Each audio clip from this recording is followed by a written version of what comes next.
Assalamualaikum warahmatullahi wabarakatuh.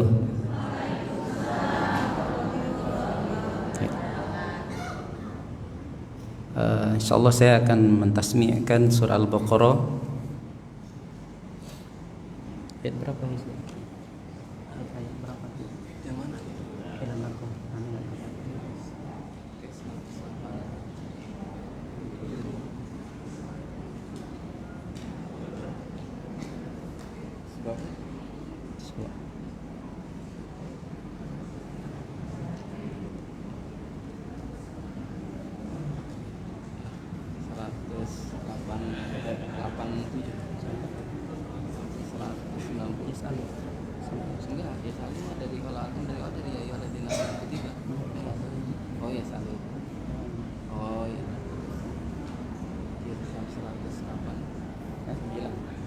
Dari 187-89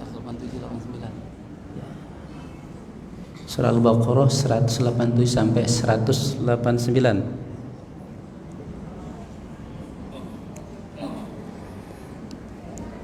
Halaman 20 ya, 29 ya. Baik. A'udzu billahi minasy syaithanir rajim. Bismillahirrahmanirrahim. Uhilla lakum lailatas siyamir rafathu ila nisaikum hunna libasul lakum wa antum libasul lahun. Alimallahu annakum kuntum takhtanuna anfusakum fataba alaykum wa afa ankum. فالآن باشروهن وابتغوا ما كتب الله لكم وكلوا واشربوا حتى يتبين لكم الخيط الأبيض من الخيط الأسود من الفجر ثم أتموا الصيام إلى الليل ولا تباشروهن وأنتم عاكفون في المساجد تلك حدود الله فلا تقربوها كذلك يبين الله آياته للناس لعلهم يتقون. ولا تأكلوا أموالكم بينكم بالباطل وتدلوا بها إلى الحكام لتأكلوا فريقا من أموال الناس بالإثم وأنتم تعلمون. يسألونك عن الأهلة قل هي مواقيت للناس والحج وليس البر بأن تأتوا البيوت من ظهورها ولكن البر من اتقى وأتوا البيوت من أبوابها واتقوا الله لعلكم تفلحون. صدق الله العظيم. Assalamualaikum warahmatullahi wabarakatuh.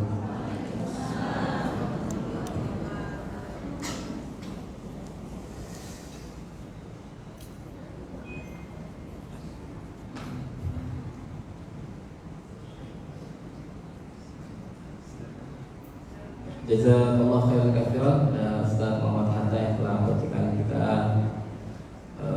ayat-ayat yang tadi baru dibacakan Al-Baqarah 187-189. Semoga membaca dan kita yang mendengarkan mendapatkan rahmat dari Allah Subhanahu wa taala. Amin ya rabbal alamin. Dan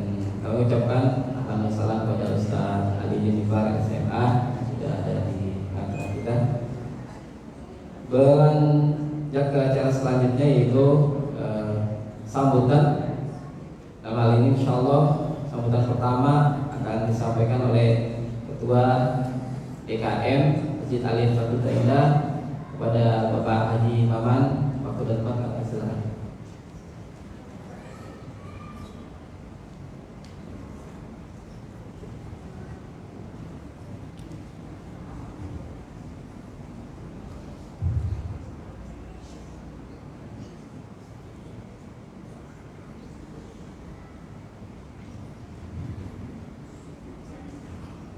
Bismillahirrahmanirrahim. Assalamualaikum warahmatullahi wabarakatuh.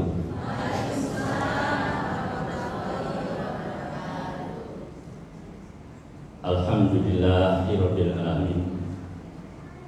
Alhamdulillahi wassalatu wassalamu ala asrofil anbiya'i wal mursalin wa ala alihi wa sahbihi ajma'in.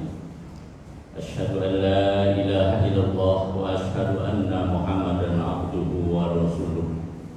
Allahumma shalli ala Muhammad wa ala ali Muhammad. Pertama-tama dan yang paling utama, tentunya marilah kita sama-sama memanjatkan puji dan syukur kehadirat Allah Subhanahu wa taala yang telah memberikan kesehatan dan kesempatan kepada kita semua sehingga kita bisa hadir di tempat yang mulia ini dalam rangka menghadiri kajian umum yang alhamdulillah telah digagas oleh ibu-ibu dari Majelis Taklim Kaum Ibu dan Majelis Taklim MCA yang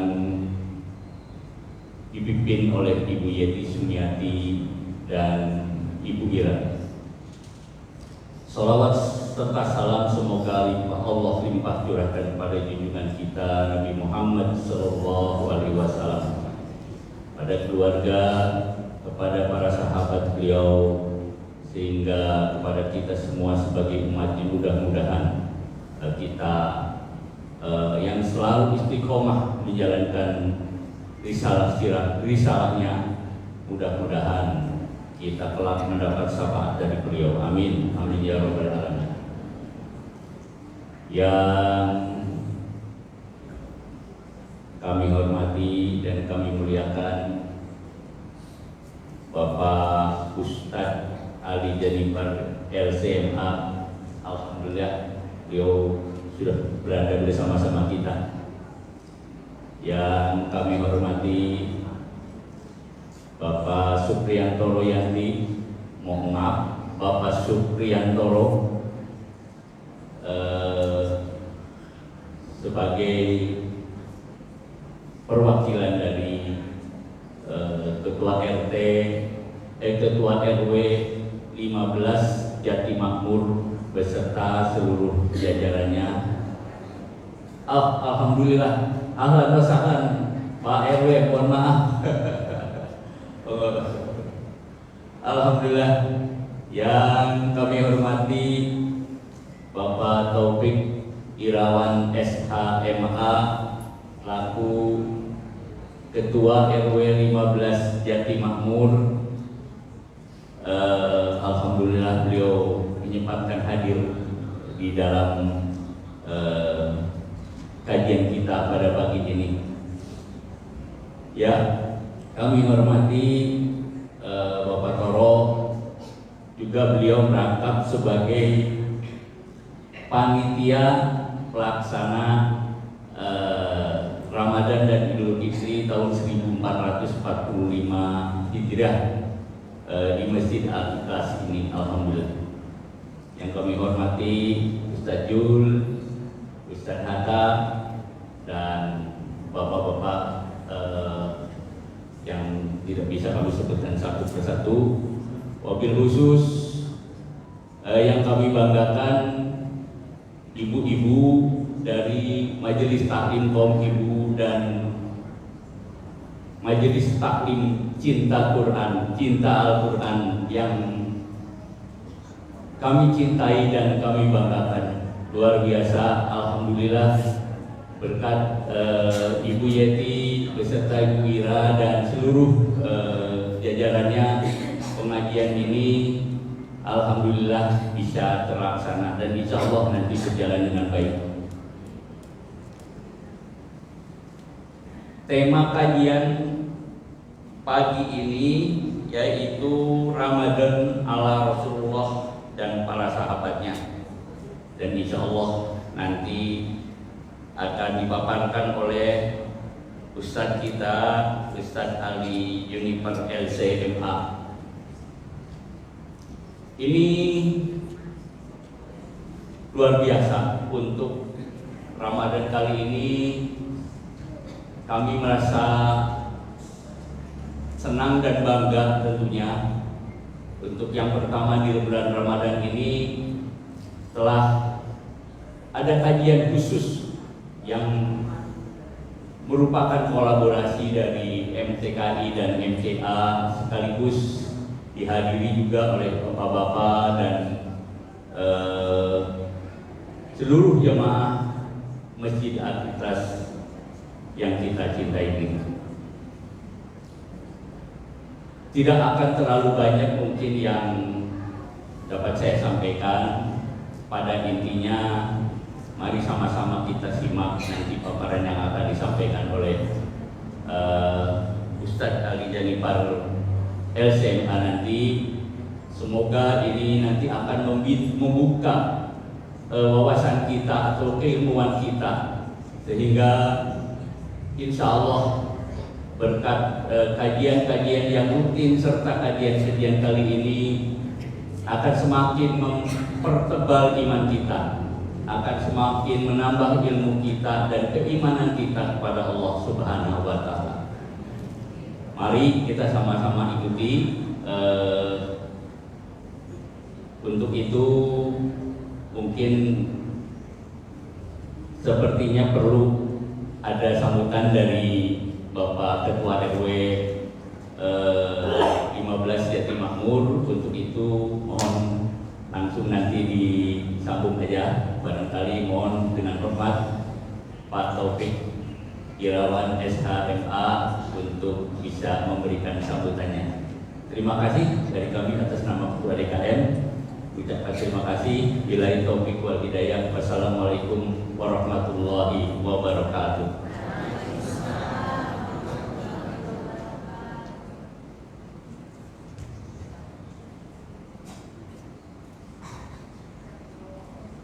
Jazakallah khairan kepada Bapak Haji Maman selaku Ketua DKM Masjid Al-Ikhlas Indah telah memberikan sambutannya di pagi hari ini. Selanjutnya sambutan yang kedua, alhamdulillah akan disampaikan oleh Ketua RW 015 yang akan disampaikan langsung oleh Bapak Taufik Irawan. Pada Bapak Taufik kami persilakan.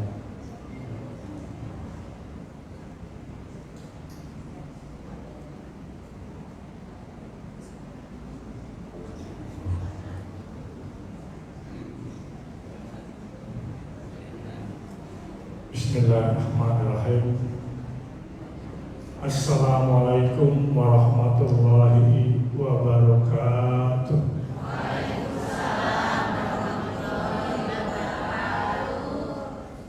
Alhamdulillahirabbil alamin. Wassalatu wassalamu ala sayyidina wa maulana Muhammadin wa ala alihi wa sahbihi amma ba'du.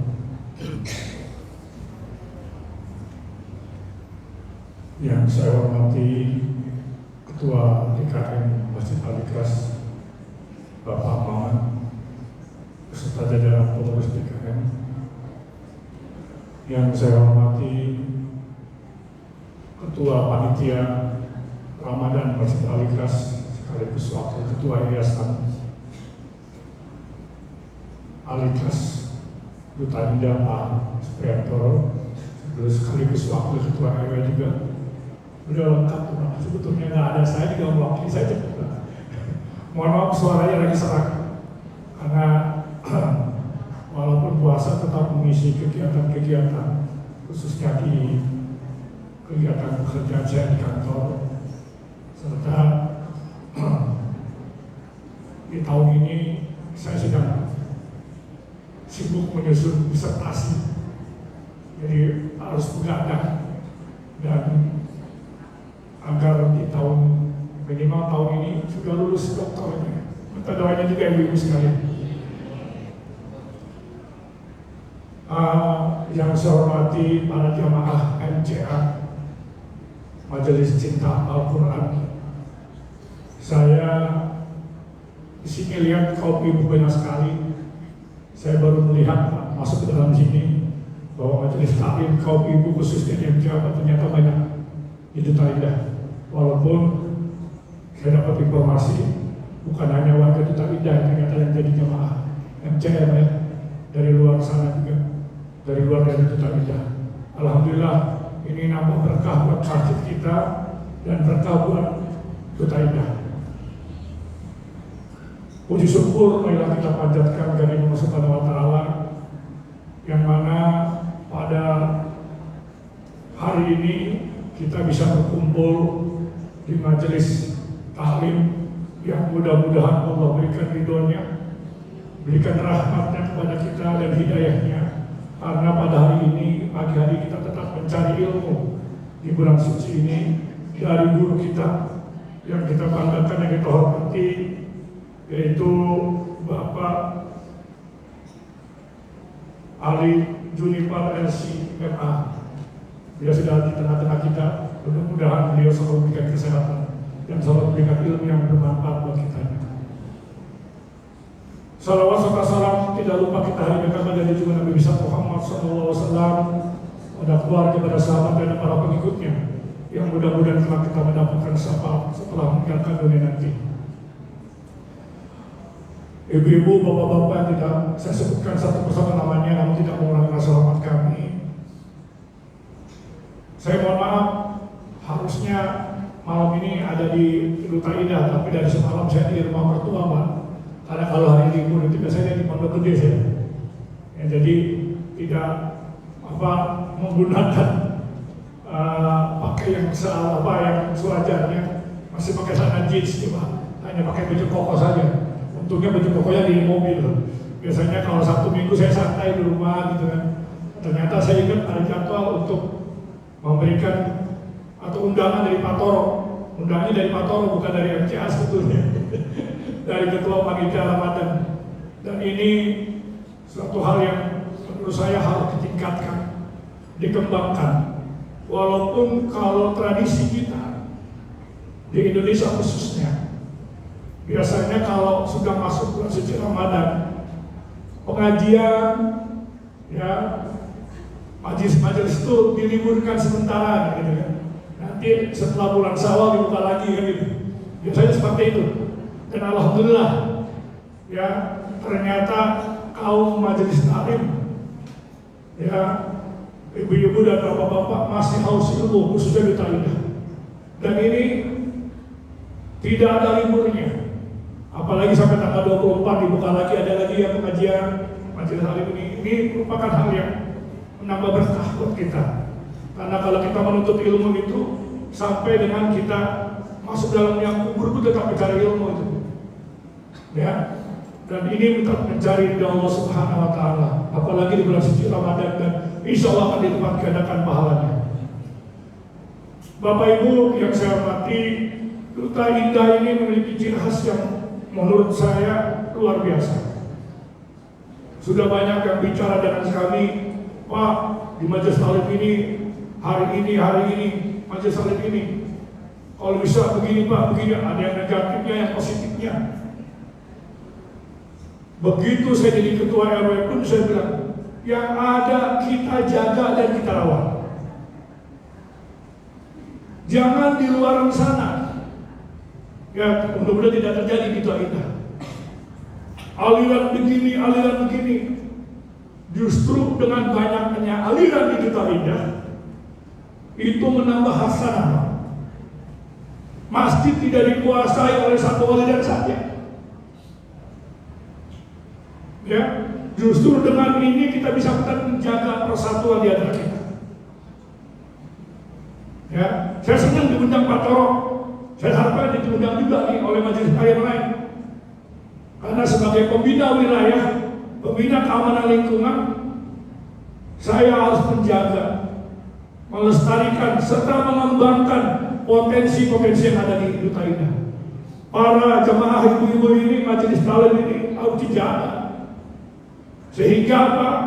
Ini tetap berjalan berkesinambungan antara majelis satu dengan majelis yang lainnya. Alhamdulillah tidak ada pertentangan yang baik. Apalagi difasilitasi oleh DKM. Siapapun boleh bikin kajian di sini. Yang penting jangan saling menjelekkan. Saya tidak setuju itu. Kalau ada yang saling menjelekkan, ya saya berhadapan dengan saya nantinya. Kenapa? Kami tidak pilih kasih dengan siapapun.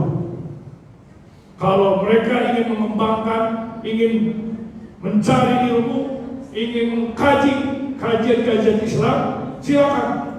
Ini tempatnya. Nah, ini tempatnya. Karena apa? Perbedaan itu merupakan satu hasanah, hal yang lumrah. Ya, apalagi perbedaan itu menjadi sumber inspirasi bagi kita semua.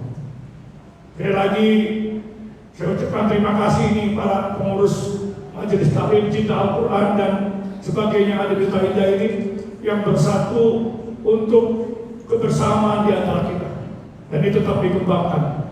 Apalagi dalam rangka mengisi bulan suci Ramadan, kajian-kajian positif seperti ini harus tetap ditingkatkan, ya, dan tetap dilestarikan agar di kemudian hari para generasi-generasi penerus setelah kami tetap ini dijaga.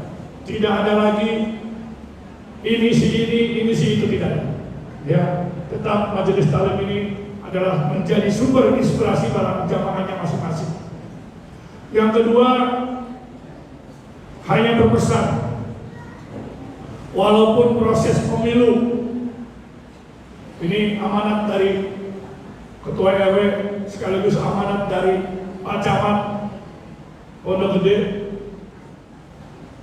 walaupun hasil pemilu belum ditetapkan, baik itu pemilu presiden, pemilu legislatif, baik itu DPRD, kabupaten kota, provinsi, DPR RI dan DPD RI sudah dilaksanakan oleh kita tetap menjaga rasa kondusivitas di lingkungan kita. Kemarin pelaksanaan pemilu berjalan dengan sebaik-baiknya dan hasilnya belum nanti ditetapkan, masih ada proses hukum.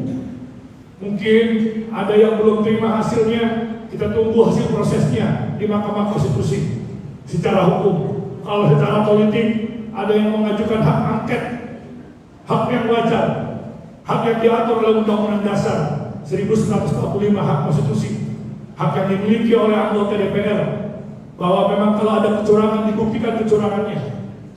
Ya, kalau ada nanti putusan politik itu putusan daripada negara Republik Indonesia, kita harus kita hormati. Kalau mau nanti merasa ada yang dicurangi, nanti Allah tidak akan diam. Ya, Allah tidak akan tinggal diam. Mungkin ini satu ujian buat kita yang mendukung salah satu pasangan untuk bersabar. Mungkin belum waktunya, ya masih ada waktu lagi ke depan. Memang Pak, kalau sekarang kapan lagi? Memang Bapak Ibu, kalau yang ada nanti tentang politik itu salah. Karena manusia sebagai insan politik. Ya, jadi kalau ada yang bilang saya nggak suka dengan politik, salah itu. Justru kekuasaan itu harus direbut dengan cara yang elegan, yaitu dengan pemilu. Dengan adanya pemilu kemarin, mari kita jaga keadaan Duta Indah yang kondusif, walaupun beberapa pihak yang suaranya tidak dapat di Duta Indah mencap bahwa Duta Indah bukan ada salah satu partai lah di sini, dan tidak masalah. Itulah pilihan bagi warga Duta Indah. Karena memang saya berpendapat meminta, berbuatlah, memilihlah kepada yang telah berbuat buat Duta Indah. Ya, kalau yang baru akan insya Allah itu tidak akan terjadi, karena belum tentu jadi. Ya, Jadi yang sudah terjadi, yang sudah berbuat Kota Indah, mari kita dukung, kita doakan agar tetap konsisten dan amanah, menjaga amanat daripada suara yang telah kita berikan kepada beliau. Yang ketiga, kami atas nama pengurus RW 15 Perumahan Duta Indah mengucapkan selamat menjalankan ibadah puasa. Sekali lagi, walaupun telat, kami memohonkan ribuan maaf yang sebesar-besarnya apabila kami dalam mengurus warga, mengurus lingkungan, banyak kekurangan di sana sini. Ya, itu rasa itu dari pribadi masing-masing. Kami minta dibukakan itu baik yang sebesar-besarnya. Semoga kita bisa melaksanakan ibadah puasa di tahun ini dengan sebaik-baiknya. Kita mendapatkan ampunan, dapat rahmat dan dijauhkan dari api neraka. Itu saja dari kami, dan selamat melaksanakan kajian Islam dengan tema Ramadan ala Rasulullah dan para sahabatnya. Dan saya nanti akan mendengarkan juga, mengkaji juga, ingin mendengarkan juga, menuntut ilmu juga, sama-sama saya juga ingin mencari pahala di bulan suci Ramadan ini. Insya Allah segala kegiatan kita dicatat Allah sebagai amal ibadah kita nantinya. Terima kasih. Saya akhiri. Wabillahi taufiq wal hidayah. Waridho wal hidayah. Assalamualaikum warahmatullahi wabarakatuh.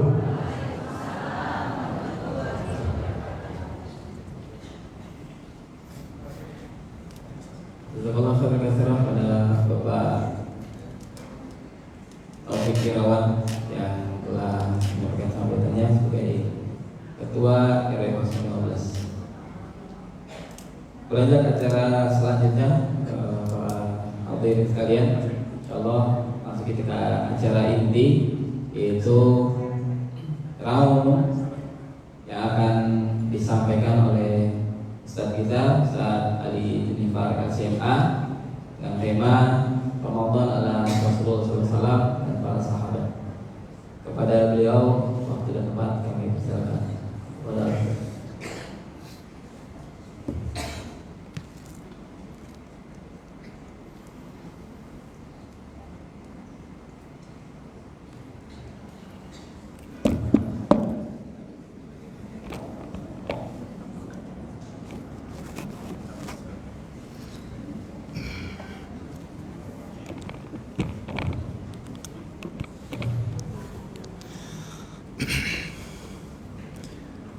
Bismillahirrahmanirrahim.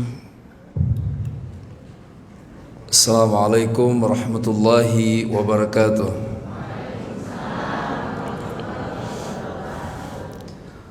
Alhamdulillah rabbil alamin, wa bihi nasta'inu ala umuri dunya waddin, wassalatu wassalamu ala asyrafil anbiya wal mursalin wa ala alihi wa ashabihi ajma'in, amma ba'd. Ikhwatal iman wa akhwati hafizakumullah, bapak-bapak, ibu-ibu yang mudah-mudahan semuanya dimuliakan oleh Allah Subhanahu wa taala. Al-Mukarramin, Pak Ketua DKM Pak Haji Maman, Bapak Ketua RW 015 Duta Indah Bapak Taufik Irawan, tentu juga banyak para ustazat, para qori, asatizah, dan sahabat saya Pak Ricardo.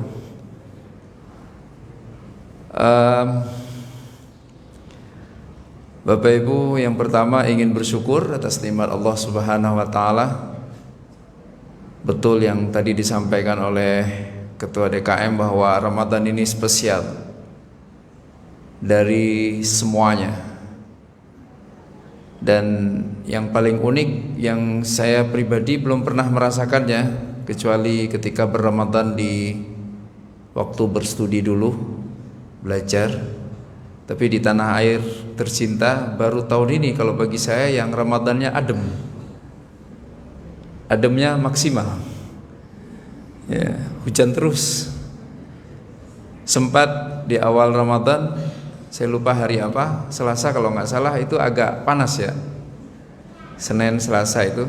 Tapi kemudian hujan lagi dan hujan terus. Tentunya nikmat dan rahmat dari Allah Subhanahu wa taala, karena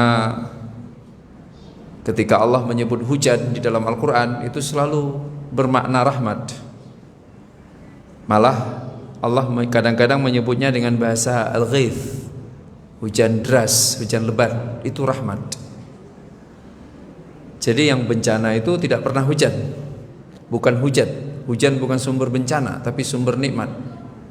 Tapi yang sumber bencana adalah angin yang bertiup dari satu arah, riyah. Sementara riyah itu adalah baik, yang bertiup dari berbagai arah. Nah, Bapak Ibu yang dimuliakan Allah Subhanahu wa taala, ini bukan karena hebatnya BMKG tentunya, karena BMKG pun nggak mungkin ngeklaim Ramadan sejuk ini karena kerja mereka. Karena kalau cuaca atau iklim bisa dikendalikan, harusnya tidak ada bencana alam di Amerika, negara superpower yang terus membackup Israel untuk membunuh massal orang-orang Gaza, orang Palestina. Ternyata mereka tidak superpower di hadapan Tuhan Azza wa Jalla. Nama badai yang indah-indah itu, Katrina dan sebagainya, bukankah itu ada di sana? Nah, rahimakumullah. Maka sekali lagi ini patut kita syukuri ya, nikmat yang Allah SWT berikan, termasuk tadi yang disampaikan oleh Bapak RW kita bersama, Bapak Taufik, keniscayaan untuk merawat kebersamaan ya, dan untuk menoleransi berbagai bentuk perbedaan. Kita punya ulama hebat, namun beliau sudah dipanggil Allah SWT, mantan rektor Universitas Qatar, Profesor Dr. Yusuf Qardawi. Beliau pernah mengatakan, kita orang-orang yang beriman ini nata'awanu fima ittafaqna, kita harus bekerja sama dalam hal-hal yang sudah kita sepakati, dan wa natasamahu fima ikhtalafna, kita wajib bertoleransi untuk hal-hal yang masih menjadi perbedaan.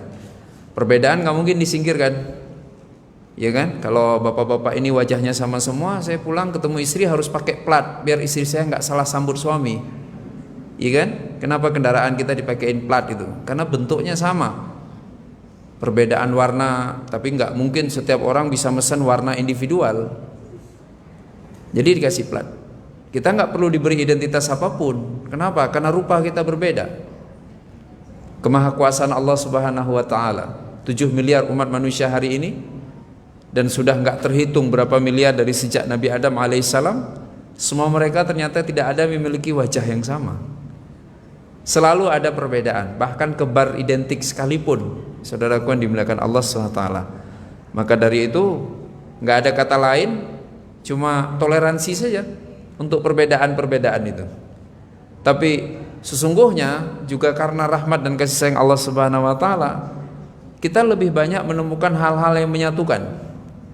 Maka bekerja samalah, jangan hanya diam. Jangan sampai hal-hal yang sama antara kita dengan saudara-saudara kita malah dilakukan secara individual, pasti tidak akan memberikan dampak yang masif, tidak akan memberikan manfaat yang besar. Jika memang kita sepakat, maka lakukanlah bersama. Jika kita belum bersepakat, maka bertoleransilah. Rahimakumullah. Walaupun pada hakikatnya, sesungguhnya, jika kita mengadakan komparasi sederhana saja, manusia itu makhluk intelektual, selalu ingin mengcompare. Dia selalu mudah sekali membandingkan. Dia lihat istrinya, dia lihat istri orang, lebih cakep istri orang, tapi istriku lebih setia, mengurusku dan sebagainya, maka aku mencintai istriku, gitu kan?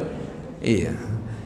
Lihat anak orang, bisa jadi lebih cerdas, lebih pintar anak orang, tapi anakku mengalir darahku di dalam darahnya, maka aku harus membimbingnya, mendidiknya, membiayainya, karena jika tidak aku beresiko neraka di akhirat. Kita selalu seperti itu. Tanpa ada perintah, manusia mudah sekali membuat perbandingan. Maka begitu pula halnya dengan keyakinan, Bapak Ibu. Dengan menaruh rasa hormat sebesar-besarnya terhadap perbedaan keyakinan, namun umat ini luar biasa dalam soal persatuan. Ya, saya berkali-kali pernah ke Papua, pernah kemana-mana. Ada yang Masya Allah tidak bersedia untuk memandi jenazahkan. Ya. Yang kata mereka orang lain, padahal dari satu keyakinan. Sementara kita umat Islam, saya di tempat saya tinggal di RT saya, kita pernah memandikan jenazah ibu-ibu yang enggak beragama Islam, dimandikan oleh ibu-ibu yang beragama Islam, dimandikan dalam tanda kutip, disiapkan untuk bisa dimakamkan. Sempat heboh, saya ditelepon, lah itu Ustaz, gimana ceritanya? Saya bilang ya, tugas kita umat ini untuk selalu bisa memberikan kontribusi dimanapun kita berada. Begitu dulu Rasulullah SAW. Apa mau ada mayat membusuk di lingkungan kita? Yang uniknya rahimakumullah, di tempat itu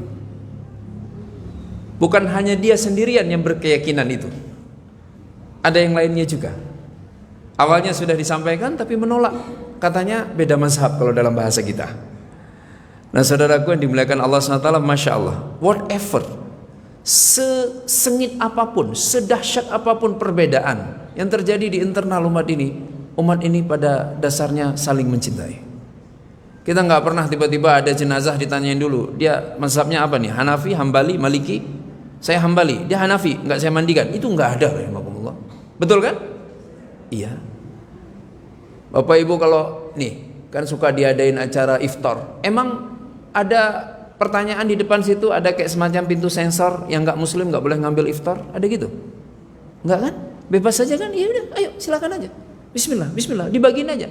Kita dengan mudah berbaik sangka bahwa yang datang ngambil iftar itu adalah mukmin yang berpuasa. Padahal nggak ada yang bisa memastikan itu, bukan? Jangan-jangan tadi baru makan siang, tadi baru minum snack, makan snack, tapi baik sangka rahimakumullah. Itu ciri khas umat ini. Maka saudaraku yang dimuliakan Allah Subhanahu wa taala, menarik sekali pembukaan yang tadi disampaikan bahwa memang harus kita rawat. Caranya bagaimana? Bukan dengan merawat persatuan, tetapi dengan belajar agama lebih baik. Jadi kalau ada orang sakit dadanya, sakit hatinya, melihat perbedaan, pasti kualitas pengetahuan agamanya rendah, rahimakumullah. Maka kita terus belajar. Alhamdulillah pada hari ini Allah pertemukan kita untuk kembali melihat bagaimana dulu Rasulullah Sallallahu Alaihi Wasallam berpuasa. Ini namanya pengajian yang sifatnya korektif. Ya, nggak enak sebenarnya pengajian seperti ini karena kesannya nyalah-nyalahin orang. Tadi kan disinggung jangan nyalah-nyalahin orang katanya. Ini malah panitianya ngundang saya untuk nyalahin dirinya sendiri. Dan memang harus dikoreksi. Kenapa harus dikoreksi? Karena yang jadi soal Bapak Ibu, itu menjadi semacam pengetahuan bersama ya, common sense kita bahwa siapa yang mengorder maka dia harus dipatuhi. Ya kan? Siapa yang ingin disenangkan, maka yang ingin dibahagiakan itu harus dipastikan ia bahagia dengan apa yang kita lakukan. Sahih. Pasti serius kan ketika ingin mengirim parcel lebaran nanti. Pengen tahu dulu itu diserahkan ke siapa? Enggak sembarangan. Agar yang menerimanya dengan bahagia. Kita melakukan itu. Ketika ibu-ibu juga melakukan hal yang sama, pasti ingin memberikan hadiah makanan atau memberikan apapun, pasti ingin tahu ini diberikan untuk siapa. Biar dalam tanda kutip nggak malu-maluin, rahimakumullah. Sahih. Begitulah seharusnya kita terhadap Allah, Tuhan penguasa jagat raya, yang kekuasaannya nggak ada limit periode, terus-terusan, nggak berawal nggak berakhir sifat Tuhan Allah Azza wa Jalla. Maka sudah merupakan keniscayaan, keharusan. Ketika kita ingin melakukan sesuatu, kita ingin tahu dulu seperti apa maunya Allah, karena perintahnya datang dari Allah. Ketika kita ingin melakukan sesuatu, kita ingin tahu seperti apa maunya Nabi, seperti apa cara yang dilakukan oleh Nabi, karena kita tahu orang pertama yang menerima perintah ini adalah Nabi, dan orang pertama yang mulai menjalankan ini bersama sahabatnya juga adalah Nabi Sallallahu Alaihi Wasallam. Itulah rahimakumullah yang kemudian membuat kita selalu ingin melihat lagi bagaimana sejarahnya. Semuanya. Banyak sekali kajian-kajian, buku-buku yang ditulis ingin melihat bagaimana dulu Nabi, bagaimana Nabi memimpin, bagaimana Nabi berkeluarga, bagaimana Nabi bersahabat. Bahkan orang menulis, mengkaji bagaimana Nabi bermusuhan. Biar kita nggak salah rahimakumullah. Kenapa? Karena kalau Allah sudah ridho, maka Allah mudahkan semuanya. Kalau Allah tidak ridho, maka Allah persulit. Begitu kan? Begitu hadis Nabi sallallahu alaihi wasallam. Seseorang mengejar ridho manusia, maka apa yang Allah lakukan? Yang ia lakukan selalu agar orang lain senang, agar orang lain bahagia, agar tidak menyakitkan hati orang lain. Fokusnya apa kata orang? Dengar apa kata Nabi sallallahu alaihi wasallam. Kata Nabi, orang yang seperti itu, maka Allah akan mengirimkan murka untuknya. Dan nggak berhenti di situ rahimakumullah. Nggak berhenti sekedar Allah tidak mencintainya, tapi Allah lanjutkan, dan Allah akan menanam rasa benci dalam hati banyak orang kepada dirinya. Inilah yang kita sebut di era modern ini dengan istilah pencitraan. Bapak Ibu, pencitraan itu positif aslinya. Bahasa agamanya sum'ah. Kita harus jaga nama baik. Positif kan? Banget. Orang tua depan anak, kita nggak bisa bicara seperti bicara di depan teman. Seorang suami dengan istri nggak bisa seperti dia berbicara dengan ibundanya. Harus beda jenis cintanya. Itu namanya menjaga nama baik. Ya. Nah rahimakumullah, tapi pencitraan itu hal yang berbeda. Dia tidak punya citra aslinya, tetapi kemudian dia berjuang agar membahagiakan siapa. Di sini letak perbedaannya. Yang negatif, ia berjuang agar membahagiakan, menyenangkan hati banyak orang, manusia. Yang jelas manusia tidak menciptakan dirinya, manusia tidak memberinya rizki, manusia tidak menentukan hidup matinya, manusia tidak menganugerahkannya kesehatan, dan seterusnya dan seterusnya. Ia lupa sama Tuhannya. Tuhan Azza wa Jalla, Allah pencemburu. Itu masalahnya. Sama kayak bapak-bapak punya istri pencemburu, repot kan Pak? Iya. Saya kalau istri saya pencemburu, udah pasti nggak mungkin saya ngaji depan mak-mak dia nggak ikut. Pasti ikut. Ya, maka biasa saya kalau pulang saya selalu bilang, tadi ngaji ibu-ibu, ya nenek-nenek, kata saya. Oh iya. Allah pencemburu Bapak Ibu. Itu masalahnya. Kalau Allah cuek-cuek aja lah, kita nyantai lah, seenaknya kita. Diadukan sama sahabat Nabi, Rasulullah, ini ada sahabatmu pencemburu sekali dengan istrinya. Begitu diadukan kepada Nabi, jawaban Nabi di luar dugaan sahabat. Apa kata Nabi SAW? Justru Allah paling pencemburu. Nabi lanjutkan, Allah sangat cemburu kepada hambanya yang ia berikan segala-galanya, tapi kemudian si hamba berbuat baik bukan untuk dirinya, untuk orang lain. Ya, ya mirip cemburu kita. Berikan cintanya sedalam-dalamnya, seluas-luasnya, tapi kemudian cinta berbalas. Ya. Jadi rahimakumullah, kembali ke hadis Nabi, kata Nabi, jika seseorang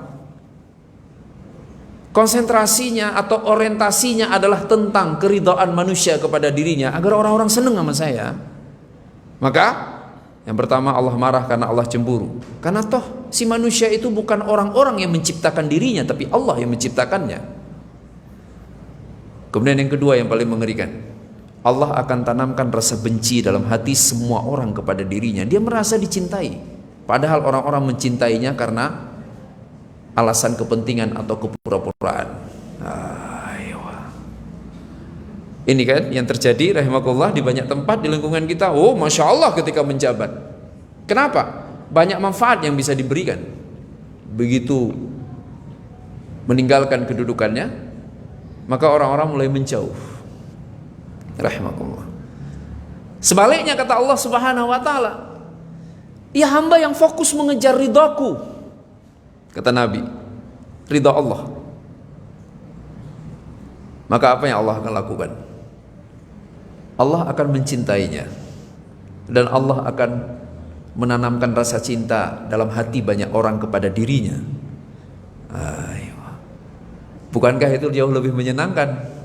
Pada akhirnya juga disenangi sama orang-orang, tapi jalurnya beda. Jalurnya yang ini Allah, gak langsung potong kompas. Dia gak lupa bahwa yang paling penting harus ia ridhoi, mendapatkan ridho darinya, itu adalah Allah Subhanahu wa ta'ala yang menciptakannya, yang memberinya rizki, yang menghidupinya, dan seterusnya.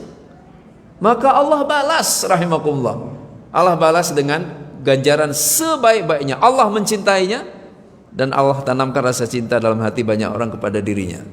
Siapa manusia pertama dalam agama ini yang merasakan hal ini? Muhammad alaihi salatu wassalam, ya kan? Dulunya semua orang mencintai Nabi, padahal saat semua orang mencintai Nabi, Nabi tidak melakukan apa yang dilakukan banyak orang. Unik. Penduduk Mekah berbohong, Nabi jujur.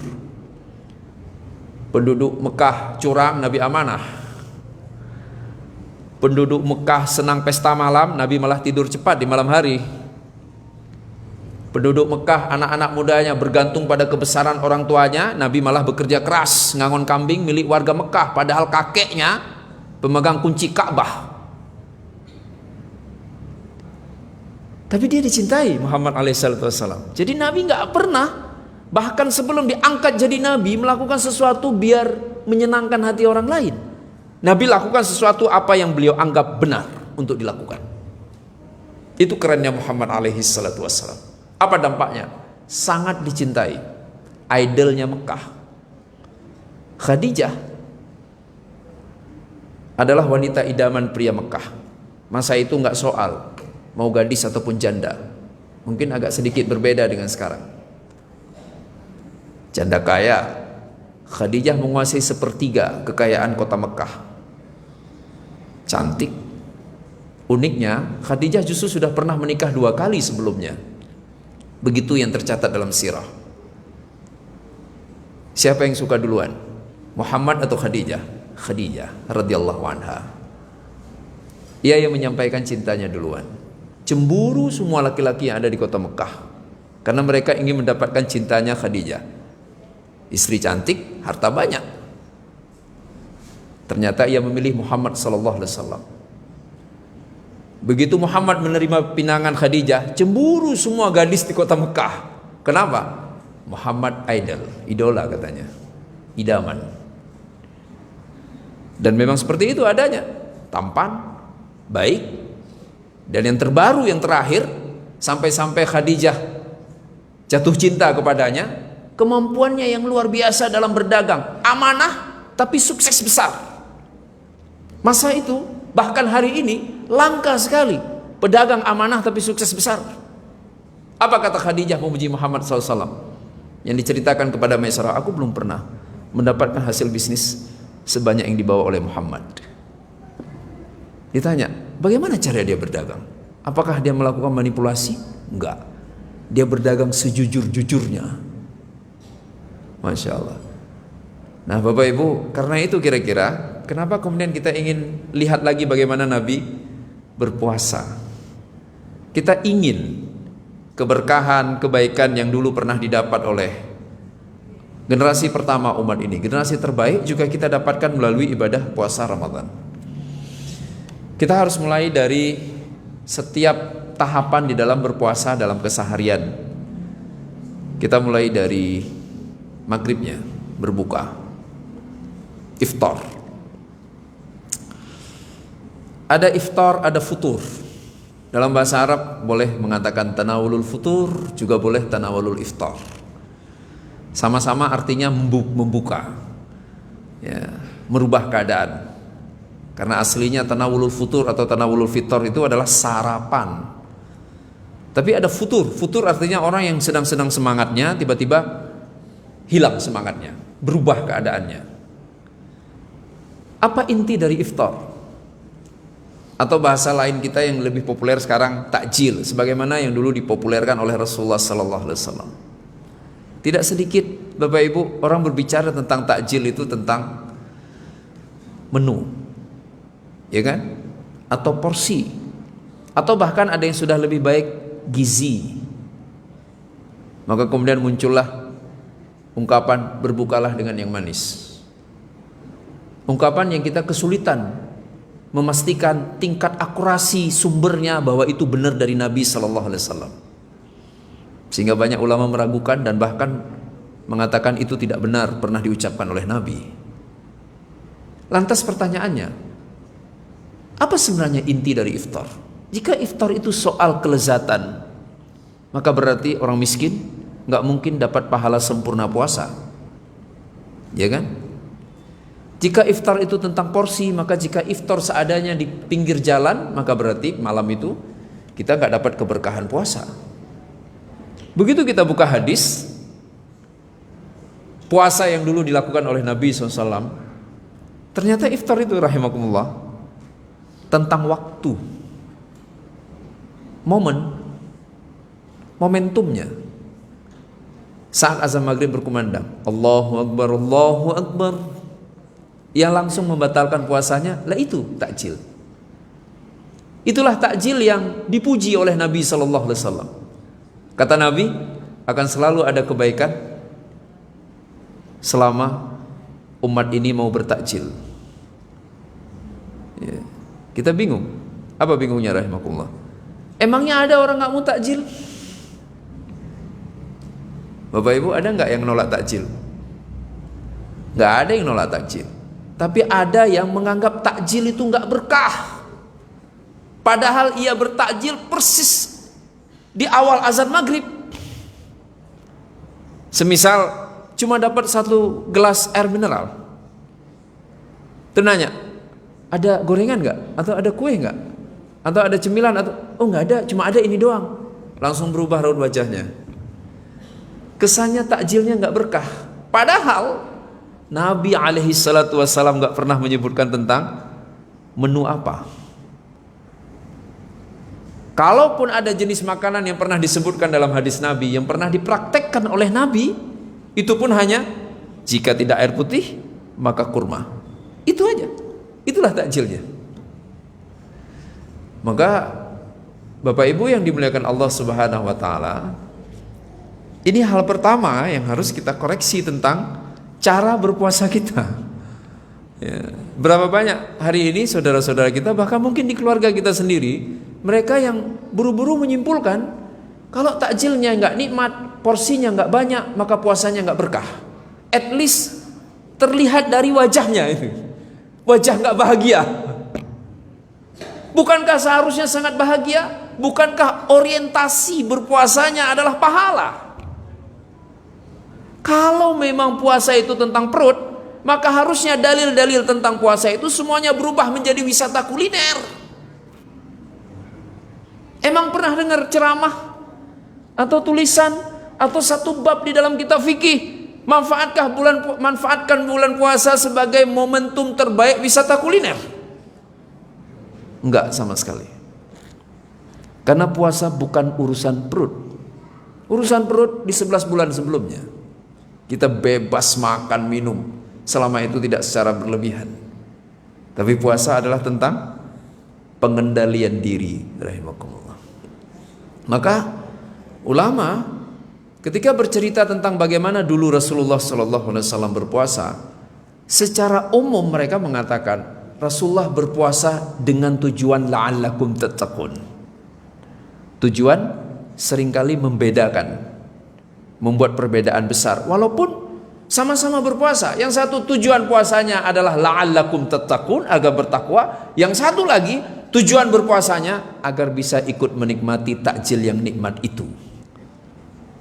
Kualitasnya langsung berbeda. Sama-sama akad nikah, mungkin juga diselenggarakan sama-sama di Masjid Duta Indah Al-Ikhlas ini. Tapi yang satu tujuannya agar si perempuan cantik ini nggak diambil laki-laki lain. Boleh nggak punya tujuan itu ibu-ibu? Terjadi kan? Dia tidak menikah dengan jiwa dan raganya, dia menikah dengan dendamnya. Yang satu ia menikah karena menurutku perempuan inilah wanita solehah, wanita cantik yang menarik mataku, memiliki keturunan yang baik, dan ia berharta, memenuhi kriteria yang diinginkan Nabi. Aku ingin menikah, aku ingin menyempurnakan sebagian agamaku dengannya. Maka setelah itu ia jadi suami hebat, bersabar ketika ada masalah. Karena ini tentang menyempurnakan agama, bukan sekedar tentang si istri yang tiba-tiba ngomel, berisik dan sebagainya. Itu nggak jadi soal. Aku dulu memilihnya dengan benar. Jika hari ini istriku berubah jadi aneh, sepenuhnya salahku, karena ia sudah sekian tahun hidup bersama aku, tidak lagi hidup bersama orang tuanya. Benar nggak ibu-ibu? Benar kan? Harusnya suami begitu kan? Iya. Suami yang seperti apa yang begitu? Yang ketika nikahnya niatnya benar, yang nggak berani menyalahkan istrinya walaupun jelas-jelas istrinya melakukan kesalahan, karena ia tahu istrinya hidup di bawah kepemimpinannya. Kan di KK ketulis kepala keluarga si suami, nggak istri. Nah berarti dia bertanggung jawab penuh terhadap keselamatan dunia akhirat istri dan anak-anaknya. Kalau tiba-tiba istrinya melakukan hal yang dimurkai Allah, maka suami bertanggung jawab penuh. Siapa suami itu? Yang dulu niat menikahnya karena ingin menyempurnakan agamanya, bukan menikah karena dendam. Niat membuat perbedaan besar di dalam hidup kita, rahimakumullah. Mereka yang berpuasa karena semua orang berpuasa, maka apa yang terjadi? Ketika tiba-tiba ada yang berbuka di hadapannya, ia juga ikut berbuka, betul kan? Saya ngalamin itu dulu sekali, tahun saya masih pesantren 95 ya, 94 saya pulang dari Takengon ke tempat teman Gayo, atau Gayo, bulan Ramadan. Kan libur pesantren bulan Ramadan, jadi mau jalan ke teman ya Ramadan, nginep di sana 2 malam, balik dikasih oleh-oleh banyak. Kan Gayo banyak buah-buahan, jeruk, alpukat, macam-macam. Begitu naik angkot mau pulang ke rumah, diangkutin sudah ke angkot. Terus angkot temen kan, karena ke arah situ kan pasti udah hafal gitu, udah kenal. Dia nanya, dari mana ente? Dari Gayo, dari Takengon. Oh bawa ini dong katanya, buah-buahan. Dibuka. Lah tadinya sebelumnya saya ngobrol di puasa. Begitu dia lihat buah, nyobain ya katanya. Masya Allah. Peristiwa kedua, rumah saya dekat sungai besar. Kita puasa semua, sahur, sholat di masjid. Mana ada cerita anak Aceh nggak sholat subuh di masjid zaman itu. Begitu selesai sholat subuh kita main ke sungai, nyewa perahu sampai ke hulu, banyak pohon-pohon, ada mangga. Tiba-tiba ada satu orang emang nggak puasa, padahal yang lain pada puasa ya. Yang nggak puasa makan. Satu orang. Harusnya kan yang lain ngingetin, astagfirullahaladzim, langsung begitu dong. Ya. Tapi malah enggak, yang lainnya, enak juga ya, mumpung nggak ada yang lihat. Siapa mereka yang puasanya serendah itu kualitasnya? Mereka yang berpuasa karena orang-orang semuanya berpuasa. Mereka berpuasa karena orang-orang, bukan berpuasa karena Allah. Dan itu terjadi rahimakumullah. Dalam situasi yang lain, pelaksanaan salat tarawih. Jadi nggak perlu bingung, kenapa kok jamaah salat tarawih itu berkurang drastis ya? Bukannya makin kesini Ramadan pahalanya makin besar, iya kan? Bukan hanya soal Lailatul Qadar loh Bapak Ibu. Nabi jelas-jelas dalam hadisnya mengatakan malam-malam terakhir Ramadan adalah malam-malam ampunan, terbebaskan dari api neraka. Bukan hanya tentang dapatnya Lailatul Qadar, tapi coba lihat malam-malam terakhir Ramadan. Nggak usah nunggu malam-malam terakhir Ramadan, pertengahan Ramadan aja jamaah udah berkurang drastis. Ada apa dengan mereka? Mereka ternyata bertarawih sebagaimana orang-orang bertarawih. Begitu orang-orang tidak lagi bertarawih, jadi nggak tarawih lagi. Ya. Maka Bapak Ibu yang dimuliakan Allah Subhanahu Wa Taala, begitu pula halnya tadi kembali ke takjil kita. Pastikan takjil itu tentang timingnya. Itu saja cukup. Kalau memang jelas pengen berkahnya, Allah nggak mengharamkan makan enak atau makan banyak, Tetapi yang jadi soal ketika orientasi kita bermasalah, kita berpikir jika enak, jika banyak baru berkah, padahal enggak sama sekali. Karena agama ini bukan milik orang kaya. Boleh dong yang berRamadan tahun ini nggak ada makan, saudara kita di Gaza, terus mereka nggak dapat keberkahan Ramadan. Yang mau buka puasa aja beneran air putih, terus minumnya dari air tanda hujan itu. Itu yang pertama. Yang kedua, saudaraku yang dimuliakan Allah Subhanahu wa taala, salat Isya tarawih zaman Nabi. Kita pengen ukuran yang lebih akurat tentang seberapa banyak porsi yang boleh dikonsumsi pada saat berbuka. Nggak ada ukuran persisnya, karena setiap orang punya kemampuan makan yang berbeda-beda kan. Walaupun usus sama semua ya, 12 jari kan, nggak ada yang ususnya 16 atau 18, 20, 25, nggak ada kan. Iya, walaupun mungkin makannya banyak. Maka Nabi nggak beri panduan khusus. Namun kita bisa baca di dalam perjalanan kehidupan Nabi SAW. Ternyata salah satu gambaran kehidupan pada masa itu, nggak ada satupun sahabat Nabi gara-gara berbuka dengan kambing guling misalnya, lantas nggak sanggup sholat Isya dan tarawih di masjid. Nggak pernah dengar informasi seperti itu kan? Ada yang tiba-tiba nggak kuat, mereka semua sanggup untuk ke masjid. Mereka semua sanggup untuk beribadah dengan benar. Dan mereka semuanya bersedia. Masa itu kita nggak pernah membaca satupun catatan sejarah komplain tentang lamanya pelaksanaan sholat tarawih. Iya, pernah ada masalah ketika salah satu imam mengimami sholat dengan durasi yang cukup panjang. Dia baca Al-Baqarah. Tetapi sholat apa itu? Sholat wajib Isya, bukan sholat sunnah. Benar, untuk sholat wajib imam diperintahkan oleh Nabi SAW, jangan panjang-panjang. Di belakangmu ada orang tua yang gak kuat lama berdiri.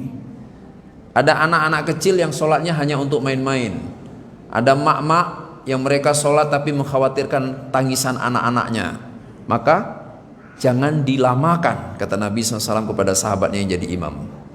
Namun itu untuk sholat fardu, tidak berlaku untuk sholat sunnah. Tidak ada pesan seperti itu untuk sholat sunnah. Dan tarawih adalah sholat sunnah. Sehingga kita harus kembali kepada esensinya, Bapak Ibu. Apa arti tarawih? Sudah jadi bahasa Indonesia. Banyak sekali kosakata dalam kamus besar bahasa Indonesia yang diambil dari bahasa Arab. Di antaranya kata tarawih dari kata rahah. Kita nyebutnya rehat. Istirahah, kita nyebutnya istirahat. Itu tarawih. Salat istirahat, salat santai. Salat menikmati waktunya, menikmati berdirinya, menikmati rukuknya, menikmati sujudnya. Maka hadirlah ke sini, ke rumah Allah Subhanahu wa taala untuk salat tarawih, untuk salat yang santai. Persis Bapak Ibu yang dimuliakan Allah Subhanahu wa taala, ketika kita dapat kesempatan untuk menghadiri sebuah acara, apa mungkin waktu yang disediakan persis sebagaimana yang direncanakan? Jika tertulis 30 menit, maka kita biasanya siapkan 45 menit paling cepat, atau bisa 1 jam. Ya kan? Begitu bukan seharusnya? Lah kenapa ketika sama Allah Subhanahu wa taala bersalat tarawih dari rumah saja sudah ingin memastikan nanti imamnya tidak lebih 30 menit, 11 rakaat. Sehingga begitu si imam bacanya lebih, dan lebihnya nggak terlalu banyak, hanya 35 menit, nambah 5 menit atau nambah 10 menit. Raut wajahnya berubah nggak bahagia, rahimakumullah. Apa yang terjadi? Kita salat tarawih dengan syahwat kita, bukan karena perintah Allah. Yang bermain di sana adalah syahwat. Kita memaksa kehendak. Judulnya tetap tarawih. Itu ibarat orang nikah sekedar agar statusnya berubah jadi suami, bukan untuk memiliki istri, membangun keluarga. Nggak ada makna kan? Kalau sekedar biar saya ketahuan sama orang-orang sekarang sudah suami, atau kalau seorang perempuan nikah biar nggak dipanggil lagi janda, biar orang tahu nih saya sekarang istri. Ngapain nikah? Bayangkan rahimakumullah, itu yang jadi soal, yang jadi masalah kita dengan salat tarawih selama ini. Kenapa orang pulang tarawih itu raut wajahnya nggak bahagia, tapi raut wajah kelelahan? Bukan alhamdulillah Nikmat sekali malam ini. Saya siapkan 1 jam untuk tarawih tok. Biasanya cuma terpakai 30 menit. Baru malam ini terpakai 40 menit. Alhamdulillah. Boleh kan begitu Bapak Ibu? Si Pak Haji begitu pulang ke rumah senyum-senyum. Istrinya bingung. Ayah, kenapa? Dapat makan enak di masjid? Alhamdulillah. Biasanya 30 menit, malam ini 40. Mudah-mudahan imam malam besok 45 menit. Masya Allah. Itu Pak Haji yang sudah paham makna tarawih. Kenapa Bapak Ibu? Karena nggak ada kelezatan kalau kita nggak betah berlama-lama. Ya, emang bisa menikmati sesuatu buru-buru? Nggak bisa. Menikmati istri, menikmati suami, menikmati kebersamaan bersama anak-anak, menikmati rekreasi, menikmati jalan-jalan, termasuk menikmati makanan. Suka nonton acara kuliner kan di TV? Ya, saya suka. Dulu saya nanya sendiri, itu kenapa sih? Kan enak, makan aja. Dimakan. Kenyal, empuk. Ternyata begitu cara menikmati. Harus ada durasi yang cukup. Gimana kita mau bisa menikmati sholat kalau belum mulai udah pengen selesai? Kan terjadi rahimakumullah. Allahu Akbar kata imam di rakaat pertama tarawih. Dia mikirnya apa? Ya Allah, mudah-mudahan kuat sampai 30 menit ke depan. Segitunya. Lah itu bapak-bapak itu kalau saya ajak ngopi, Pak Haji, ngopi kita, ngopi. Pergi kita jauh-jauh ke Bogor nyari tempat kopi yang enak. Ngopi lah. Setengah jam 1 gelas kan? Terus saya bilang, saya ada acara Pak Haji. Kita balik nih. Astagfirullah Ustaz, baru 3,5 jam. Lah itu baru setengah jam tapi kan segelas kopi. Lah tarawih setengah jam, 11 rakaat dia merasa lama. Bayangkan. Sama sepedahan juga begitu. Saya senang sepeda kemana-mana. Kadang keluar kota kalau diajak teman-teman itu. Giliran ngaji nih, ngaji. Duduk kita ngaji. Ustaz, ngaji ya. Jam berapa kita mulai? Ya terserah aja, jam 8, jam 8. Baru jam 9 dia bilang, Ustaz, saya besok dinas Ustaz, keluar kota. Wih. Kalau kita ajak sepeda, emang bisa gue sejam? 2 jam? 3 jam? Tahu nggak berangkatnya jam berapa? Jam 7 kan mungkin bapak-bapak pada hafal. Paling enak minimal pulang jam berapa? Zuhur. Itu aja protes, Ustaz. Antum ya Ustaz ya. Asar Ustaz kita pulang. Masya Allah, nyaris 8 jam udah kayak orang kerja aja tuh guys. Itu masih sederhana bapak-bapak. Ada yang lebih masif lagi. Dia telepon saya ya, Ustaz, ini kan kayak kata antum, kita 2 tahun sekali goes keluar kota. Wih. Saya bilang, oh iya, berarti udah jadwalnya ya berangkat kita. Berapa hari kita nginap? Ya 2 hari lah minimal Ustaz. Masya Allah, diajak ngaji sejam lama katanya. Bayangkan Bapak-Ibu. Jadi masalahnya kita nggak mau pelan-pelan, nggak mau sabar.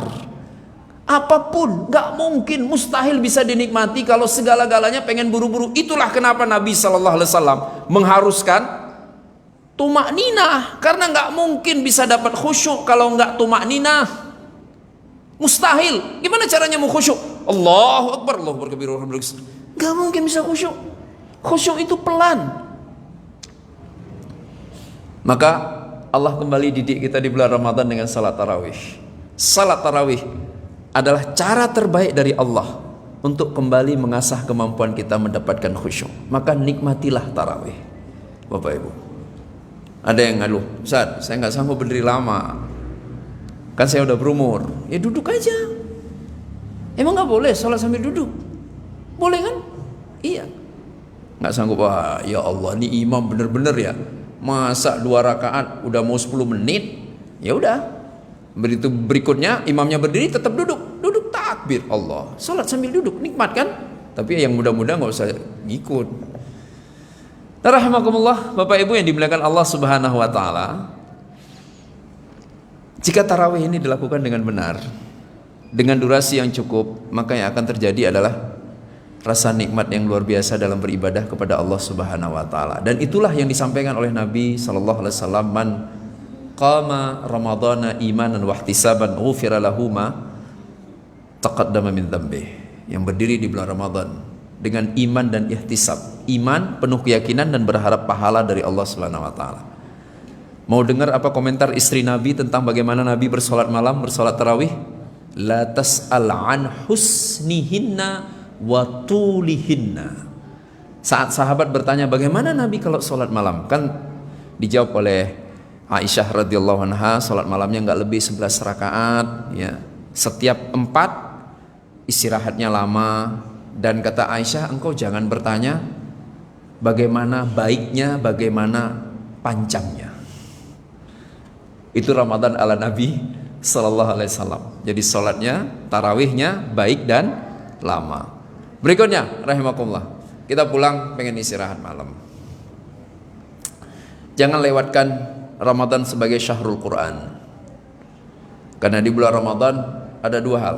Urdah, Nabi menampilkan bacaannya di hadapan Jibril, dan yang kedua, bacaan di hadapan Jibril itu ternyata bermakna proses koreksi atas apa yang sudah dihafal oleh Rasulullah sallallahu alaihi wasallam.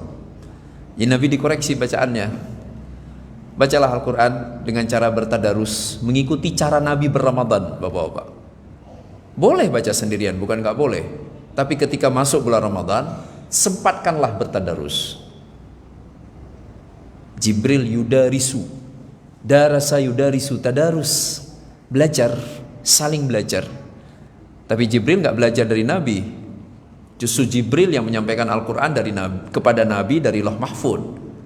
Jadi Jibril hanya mendengar saja. Hari ini kita menyebutnya dengan istilah tasmi'. Nabi baca, Jibril nyimak. Nabi salah, Jibril koreksi. Itu yang terjadi. Nah, alhamdulillah, kemudian umat ini merintis upaya tadarus. Duduk melingkar, baca bergantian. Yang baca, niatkan bukan sekedar baca tapi untuk dikoreksi. Maka ia bersyukur jika bacaannya dikoreksi, bukan malah sebaliknya. Itu yang pernah berkali-kali saya alami sampai hari ini. Biasanya yang sudah berumur ikut tadarus, selesai lagi tadarus, tahu sendiri kan, anak-anak muda itu kan nggak mau tahu. Ya Allah, itu bapak-bapak tua kan kasihan digituin. Ya, ibu-ibu tahu kan yang belajar tahsin? Ya, si bapak-bapak itu hubungi saya, nelpon atau WA, Ustaz, ya Allah tega amat Ustaz. Kan saya tokoh masyarakat, kan saya malu dibegitukan di depan orang. Malu tidak pada tempatnya. Justru apa yang harus dilakukan?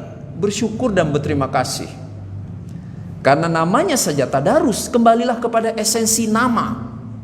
Belajar. Siapapun Anda hadir ikut tadarus ingin dikoreksi, maka harusnya menyoal, mempertanyakan. Kalau selesai tadarus nggak ada satupun yang dikoreksi, loh kok bisa? Tadi kan saya baca beberapa ayat, kenapa semuanya diam? Emang bacaan saya udah baik banget? Harusnya kan begitu, rahmatullah. Bukan malah sebaliknya, baperan ketika dikoreksi. Yang terjadi apa? Akhirnya sekalian nggak usah ikut tadarus. Dan yang nggak ikut tadarus berarti tidak berRamadan ala Nabi sallallahu alaihi wasallam. Mungkin kita nggak bisa tiap malam, tapi sempatkanlah beberapa malam hadir, bergabung, bisikkan ke kiri dan kanan atau ke yang pimpinannya yang mengepalai tadarus itu, nanti koreksi ya, saya hadir ini untuk dikoreksi, jangan ragu-ragu. Walaupun saya Pak RW, walaupun saya Pak RT, walaupun saya ketua DKM masjid, walaupun saya ustadz atau walaupun saya ustazah, koreksi bacaan saya. Pulang selesai, sadaqallahul azim, terima kasih kepada yang tadi sudah mengoreksi. Terima kasih ya, saya bersyukur sekali, saya baru tahu ternyata bacaan saya ada salahnya. Alhamdulillah. Tidur malam rahimakumullah. Sedikit lagi Bapak Ibu, 5 menit. Begitu tidur jangan pernah bergantung kepada alarm. Karena kalau bergantung kepada alarm, maka harusnya manusia modernlah yang paling rajin bangun dan sholat malam. Betul kan? Karena zaman Nabi nggak ada alarm kan? Nggak ada reminder. Tapi justru generasi pertama Islam itu yang paling rajin sholat malam. Kenapa? Mereka dibangunkan Allah. Maka rahimakumullah, tidurlah, berniatlah, memohonlah kepada Allah Subhanahu wa taala agar kita dibangunkan lebih cepat. Terjadi kan? Yang bangun lebih awal bukanlah Tidak selamanya mereka yang tidur paling duluan. Gak jarang yang bangun duluan, yang tidur belakangan. Apa yang terjadi? Mereka dibangunkan Allah. Ada yang alarmnya bunyinya sampai pagi, orangnya gak bangun-bangun. Dari jam 4 sampai jam 6, bayangin coba. Ya kan? Rahimakumullah. Minta sama Allah agar Allah bangunkan. Nah, di penghujung sahur, apakah bangun untuk sahur atau bangun untuk sholat? Bangunlah untuk sholat. Jangan pernah bangun untuk sahur. Karena nggak mungkin makan lebih penting daripada sholat. Bener banget. Tasaharu fa inna fis sahuri barakah, begitu pesan Nabi. Bersahurlah karena dalam sahur itu ada berkah. Tapi tetaplah sholat malam lebih utama. Sahur hanya bagi mereka yang berniat puasa. Emang ada sahur? Ngapain bang sahur? Ya sahur aja. Ya nggak ada lah. Sahur karena mau puasa. Tapi sholat malam sepanjang hayat. Nggak peduli mau bulan Ramadan, mau Syawal, mau bulan apapun, mau di tanah suci, selalu ada yang namanya sholat malam. Dan Allah Subhanahu wa taala sampaikan di dalam Al-Qur'anul Karim, wa minal laili fatahajjat bihi nafilatan lak asa ayyab'atsaka rabbuka maqaman mahmuda. Salat malamlah agar Allah membangkitkanmu dalam keadaan terpuji. Bapak Ibu, saya belum pernah ketemu orang atau kenal orang rajin salat malam hidupnya sengsara, hidupnya susah, hidupnya penuh dengan keluhan. Tapi orang yang rajin salat malam bisa jadi bebannya bertumpuk, bebannya banyak, tapi Allah mudahkan dan Allah selesaikan. Maka Nabi SAW dulu pernah mengingatkan salah satu sahabat mudanya, jangan jadi seperti si fulan itu. Dulu dia sholat malam dan kemudian ia tinggalkan sholat malam. Sebegitu pentingnya sholat malam. Maka Ramadan sayang sekali, kita udah pasti bangun itu sebelum subuh, tapi menyedihkan kalau bangunnya lagi-lagi hanya sekedar urusan perut. Bangunlah untuk sholat malam. Dalilnya puasa ala Nabi, sahur ala Nabi. Pertanyaannya, kira-kira pernah nggak Bapak Ibu baca teks hadis Nabi ngebangunin Aisyah untuk makan sahur? Ada nggak? Manggilnya apa Ibu-ibu? Bapak-bapak manggilnya apa? Ayang beb ya? Ya kalau udah tua masa manggil ayang beb? Ya. Bangun sahur? Nggak ada, Nabi nggak pernah bangunin sahur. Tapi Nabi bangunin untuk sholat malam. Dalam hadisnya Nabi sampaikan itu kan, pasangan paling bahagia kata Nabi, pasangan yang ketika tiba sepertiga malam, jika suaminya yang duluan bangun, ia bangunkan istrinya. Istrinya nggak bangun-bangun juga, ia percikkan air ke arah istrinya sampai ia bangun.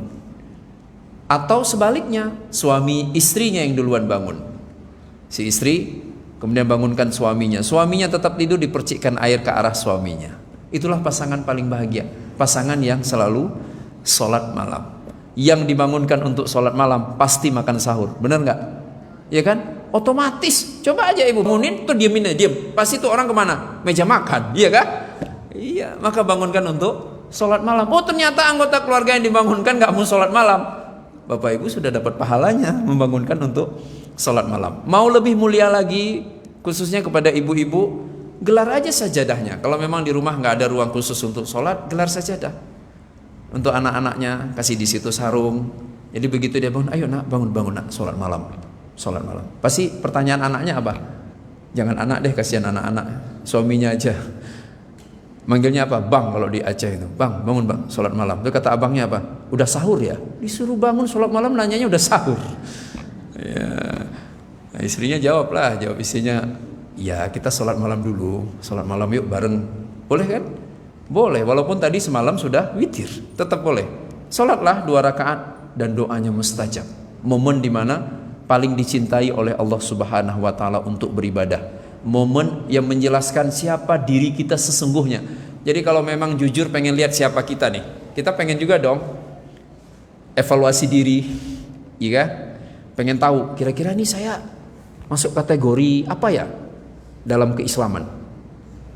Jujur, bohong, pura-pura, sungguh-sungguh. Lihat apakah kita masih mampu sholat malam apa enggak. Kalau mampu sholat malam, alhamdulillah, berarti masih masuk kategori orang-orang Islam yang jujur. Kenapa? Ulama mengatakan orang yang tidak sholat malam berpotensi besar menjadi munafik. Kenapa? Karena dia tidak mau berkorban ketika tidak ada mata yang memandang. Kalau begini nih, Bapak Ibu manggil saya Ustadz, udah saya bener lah. Nggak mungkin saya ngomong aneh-aneh. Berapa mata coba menyaksikan saya semua, pasti saya ngomongnya bener. Tapi ketika sendirian sama Allah, nggak ada yang lihat, nggak ada yang tahu, masih sanggup bangun nggak? Kan nggak ada paksaan sama sekali, nggak ada resiko duniawi sama sekali, nggak ada tuh syarat agar naik grade pekerjaan harus sholat malam. Kita nggak pernah dengar itu. Bahkan dalam bidang keislaman sekalipun, nggak ada satu kampus Islam pun biar bisa meraih gelar doktor dalam bidang keislaman maka wajib memastikan dirinya sholat malam. Nggak ada, rahimakumullah. Sholat malam spesial hanya bagi orang-orang yang sepenuhnya sedalam-dalamnya mencintai Allah Subhanahu wa taala. Maka dia memilih untuk berkhalwat sama Allah Subhanahu wa taala. Mudah-mudahan Bapak Ibu Allah mampukan kita untuk sholat malam. Dan kemudian sahur yang terakhir, lagi-lagi sahur sama dengan takjil, tentang waktu bukan tentang menu. Apa itu sahur? Mengkonsumsi sesuatu sesaat sebelum azan subuh berkumandang. Ulama beda-beda pendapatnya. Ada yang kemudian mengkonversinya dalam 3 menit, 3 menit sebelum azan, 2 menit, ada 1 menit, ada 5 menit, ada 10 menit, ya terserah aja lah.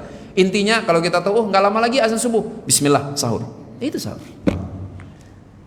Ngikut siapa? Ramadan ala Nabi sallallahu alaihi wasallam yang bercerita para sahabat. Pada saat Nabi keluar dari rumahnya untuk memimpin sholat tarawih di masjid, di malam berikutnya, malam pertama biasa, malam berikutnya sahabat bercerita, ya Allah, Nabi terus menjadi imam sholat sampai menjelang subuh. Dan azan subuh tidak lama setelah kami minum air putih. Masya Allah. Dan itu adalah sahur. Semoga rahimakumullah Ramadan kita jadi Ramadan yang spesial, Ramadan yang istimewa. Sebagaimana tahun Ramadan 1445 Hijriah ini cukup istimewa dari sisi iklim, cuacanya luar biasa. Rasa-rasanya nggak ada yang membuat kita lelah di siang harinya untuk terus beramal, terus berbuat baik. Mudah-mudahan Allah jadikan Ramadan ini semacam madrasah, musim pelatihan keislaman buat kita bersama. Dan yang terbaik mengikuti pelatihan ini insya Allah akan keluar sebagai alumni yang bukan hanya baik hubungannya dengan Allah, tetapi baik pula pribadinya, baik pasangan hidupnya, baik anak-anaknya, baik dengan tetangganya, baik dengan warganya, baik dengan masyarakatnya, baik dengan siapapun rahimakumullah. Dan yang pasti dia pasti akan menjadi pribadi yang sangat menyenangkan untuk semuanya. Demikian, semoga ada manfaatnya buat kita bersama. Mohon maaf jika ada kesalahan. Billahi taufiq wal hidayah. Wassalamualaikum warahmatullahi wabarakatuh.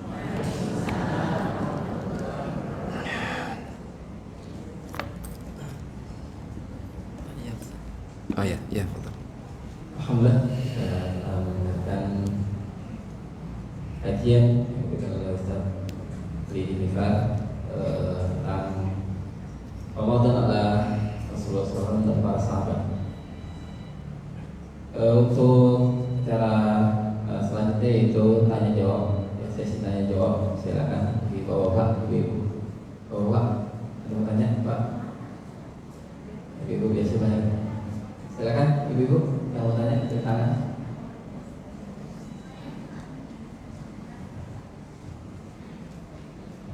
Assalamualaikum warahmatullahi wabarakatuh. Waalaikumsalam warahmatullahi wabarakatuh. Izin bertanya Pak Ustaz, kan kalau sholat 5 waktu suatu kewajiban, puasa bulan Ramadan juga wajib. Apakah nilainya sama di hadapan Allah? Sekian dan terima kasih. Ya, insyaallah. Iya, yang langsung jawab ya. Iya, pertanyaannya bagus Ibu, jazakillah. Apakah sama? Ya tentunya secara umum ya berbeda, karena ada urutan prioritas dalam rukun Islam. Pertama syahadat. Yang paling mahal itu syahadat sebenarnya, bukan sholat, bukan puasa, bukan apapun. Syahadat paling mahal. Karena Nabi SAW pernah bercerita keadaan apa yang akan terjadi di akhirat kelak. Ya, ketika penghuni surga sudah ke surga, penghuni neraka sudah ke neraka, Nabi terus meminta sama Allah, ya Rabb, keluarkan dari neraka mereka yang masih ada iman. Sampai pada akhirnya benar-benar bersih semua neraka dari orang yang masih ada iman, walaupun setitik iman, sebesar biji zarrah iman di dalam dadanya, menunjukkan kualitas syahadat. Maka kita selalu diwanti-wanti jangan sampai sholat bagus, puasa luar biasa semuanya, malah bawa syirik, bawa dosa syirik. Jadi syahadatnya bermasalah kan kalau bawa dosa syirik. Nggak taunya pas meninggal masih pakai aki yang ada setannya atau ada jinnya. Kan ada yang begitu kan? Atau pakai gelang akar tanaman itu yang katanya ada saktinya dan sebagainya, itu harus diwaspadai Bapak Ibu. Sedih sekali, mungkin sholatnya banyak, rakaatnya, puasanya banyak, sedekahnya banyak, tapi karena membawa serta dosa syirik, kata Allah, sesungguhnya Allah mengampuni semua dosa kecuali syirik. Itu kekuatan syahadat. Maka jaga betul syahadat kita. Selemah-lemahnya kita jangan pernah menyekutukan Allah dengan apapun. Itu artinya apa? Jangan nyembah apapun kecuali hanya Allah saja. Ya, kemudian pertanyaan si ibu, apa sama kemudian puasa dengan sholat? Tentunya tidak sama. Ya, karena puasa itu basis hubungan kita dengan Allah.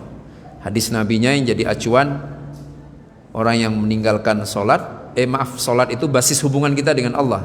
Kata Nabi, yang meninggalkan sholat berarti status keislamannya jadi hilang, walaupun mungkin dia akan tetap dianggap orang Islam gitu. Maka dia harus sholat ya. Baru kemudian puasa Ramadan ya. Namun yang menolak puasa Ramadan itu juga bermasalah karena bagian dari rukun Islam, walaupun derajat puasa di bawah derajat sholat. Karena itu ibadah yang paling rutin dalam hidup kita adalah ibadah sholat, karena ia menjamin koneksi kita dengan Allah. Kenapa kita harus selalu terkoneksi dengan Allah? Karena kita hambanya dan Allah tuannya. Dalam bahasa yang lebih lugas, kita budaknya, Allah tuannya. Jadi kita dimiliki oleh Allah ini sebenarnya. Lah bayangkan seorang budak nggak peduli sama tuannya, pasti akan binasa. Maka agar kepedulian itu selalu terjaga, Allah syariatkan kewajiban sholat 5 waktu. Jika sholat ini ditunaikan dengan baik, maka dampaknya apa? Ia akan tercegah dari yang keji dan mungkar. Pertanyaannya, bagaimana cara sholat bekerja? Mencegah seseorang, menghindarkan seseorang dari perbuatan keji dan mungkar. Sholat, jika dilakukan dengan cara yang benar, khusyuk, maka ia akan menghapus memori ide kejahatan. Ya kan, lihat motor bagus. Kalau orang baik, saya pengen beli. Kalau orang jahat, saya pengen nyolong, gitu kan? Kok bisa sih selalu ada ide keburukan? Karena dia nggak sholat atau sholatnya bermasalah.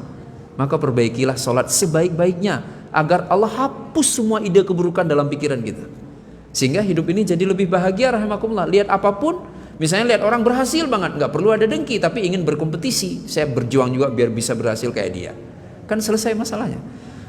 Jadi namun Bapak Ibu yang dimuliakan Allah SWT, nggak boleh kemudian orang puasa nggak sholat, atau orang sholat nggak puasa dengan alasan apa? Kan sholat lebih penting daripada puasa. Ini saya sudah sholat rutin. Justru berpuasa itu menjadi salah satu indikator bahwa sholatnya berkualitas. Dia mau berpuasa dengan benar karena dalam dadanya ada dorongan untuk menunaikan puasa yang muncul gara-gara sholat khusyuk yang ia tunaikan. Seperti itu ya Ibu jawabannya. Jadi kalau mau disama persiskan, sama hanya karena sama-sama rukun Islam, tapi secara derajat berbeda. Maka dari itu Nabi pun sama kan. Nabi saat menginstruksikan rukun-rukun Islam itu kan beda-beda. Kalau sholat tegas sekali Nabi, suruh anakmu umur 7 tahun untuk sholat, pukul ia jika tetap tidak mau sholat pada usia 10 tahun. Apa ada redaksi yang sama untuk puasa? Nggak ada. Nggak ada. Yang ada, yang terjadi masa Nabi SAW, anak-anak itu diajari saja cara berpuasa, diajak untuk berpuasa. Maka kalau kita baca sirah Bapak Ibu, maka untuk puasa, belajar puasa tidak ada umur tertentu. Lihat kondisi anak dulu. Kan nggak semua anak sama. Kalau memang dia badannya oke, kelihatan sehat banget, ya silahkan mau diajak berpuasa sejak usia mungkin masih sangat kecil. Tapi kalau memang kelihatan, kan nggak semua anak sama ya, jangan dipaksa untuk belajar puasa. Itu namanya nyiksa anak, rahimakumullah. Ya, jadi nggak mentang-mentang disamakan. Kan dia udah 7 tahun nih, 7 tahun katanya udah harus sholat, udah diajak sholat, disuruh sholat, maka disuruh juga. Iya, tapi lihat keadaan fisiknya. Maka bagus pertanyaan si ibu, walaupun bukan ini pertanyaan intinya, tapi saya ingin sampaikan Bapak Ibu, kekeliruan kita dalam mengajarkan anak-anak kita berpuasa apa coba? Dari awal kita sudah sampaikan ke anak, nggak apa-apa nak, pokoknya sahur aja, nanti boleh sarapan. Itu salah besar gitu. Itu kenapa sampai usia 40 tahun ada yang sahur terus sarapan, usianya udah 40 dia lupa kalau udah nggak anak-anak lagi. Jadi jadilah, berikanlah pendidikan yang benar. Udah puasa aja, bilang ke anaknya, tanamkan iman, karena yang penting kan iman, kan agama nggak boleh dipaksakan.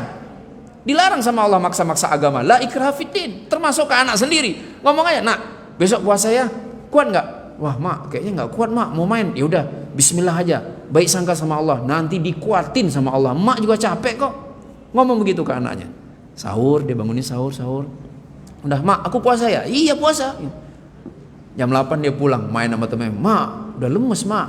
Ya udah, mandi, duduk sebentar duduk. Nah, coba tahan sebentar, yakin sama Allah. Lihat aja kan, ibu tahu kan keadaan anak-anaknya kan. Ya Allah, ini udah lemes banget, udah ngeringkel ini kayak orang nggak makan 2 hari. Ini bahaya nih. Ya udah kasih makan aja. Ya udah makan, nggak apa-apa nak. Loh, kok disuruh buka? Kan katanya sampai maghrib. Nanya lagi, emang masih kuat? Nggak kuat sih. Ya udah buka aja. Kan belum wajib. Ya, rahimakumullah. Tapi jangan udah malam langsung. Udah kita sahur. Yang penting kita sahur. Nanti insya Allah bareng-bareng sarapan. Musibah itu. Rahimakumullah.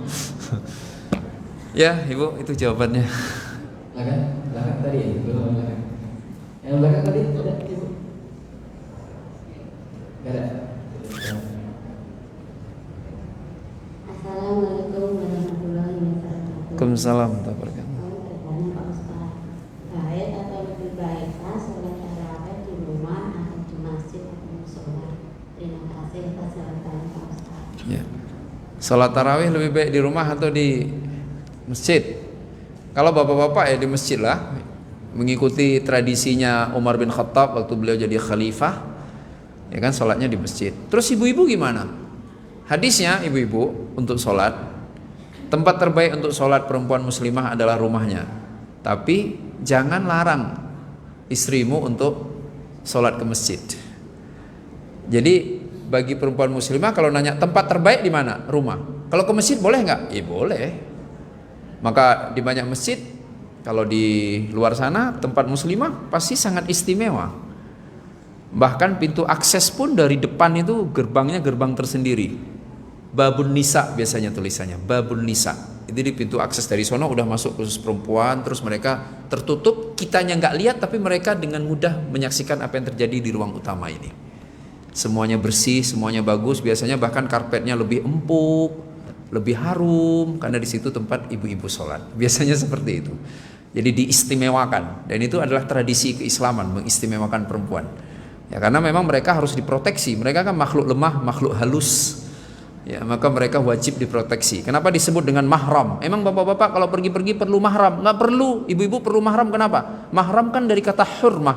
Hurmah kehormatan. Kalau istri terlindungi, maka kehormatan suami terjaga. Kehormatan suami ada pada istrinya.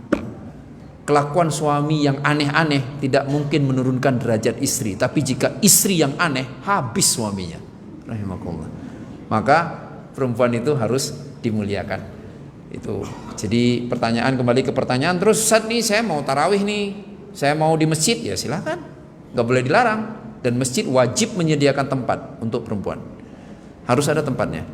Cuman ibu perhatikan tata laksana seorang muslimah keluar rumah kan. Kalau misalnya yang mau sholat ke masjid itu masih terlalu cantik, terlalu muda, nah maka jangan pergilah sendirian. Ya ajak teman-temannya. Ya, tapi kalau sudah tua, mungkin sudah nenek-nenek, sudah lemes gitu, ya pergi aja lah, nggak apa-apa. Ya, siapa juga yang mau nemenin? Ya suaminya malah pergi duluan biasanya kan, bukan dia ajak istrinya. Ya. Ya. Terus jangan pakai parfum yang kecium sama orang. Ya kalau mau, oh wow, saya Ustaz gimana dong? Saya pakai parfum lah. Ya tapi pastikan nggak kecium sama orang. Jadi kecium diri sendiri aja ya nggak apa-apa. Kan dilarang sama Nabi kan, pakai wangi-wangian yang bisa dicium orang. Ya, tapi kalau dia bisa memastikan ini wangi-wangian saya ini nggak yang kecium sama saya aja, ya udah nggak apa-apa. Ya. Itu ya. Kalau ibu nanya, misal pertanyaan dilanjut, Ustaz, terus pahalanya gedean mana? Di rumah apa di masjid? Itu tanya Allah lah, saya nggak tahu. Orang nggak dijelasin sama Nabi. Nabi cuma jelasin itu doang. Kalau sholat di masjid, dapat 27 kali lipat. Ya, 27 darajah. 27 kali derajat lebih baik daripada sholat sendirian. Di rumah, kalau untuk perempuan tempat terbaik. Kalau untuk laki-laki, ya nggak ada namanya laki-laki sholat di rumah untuk sholat fardu. Kalau sholat sunnah, ya di rumah. Jadi kalau ibu nanya mana lebih baik, ya wallahu alam. Pokoknya kalau di rumah itu, kalau kata saya sih keistimewaan ibu-ibu yang Allah berikan.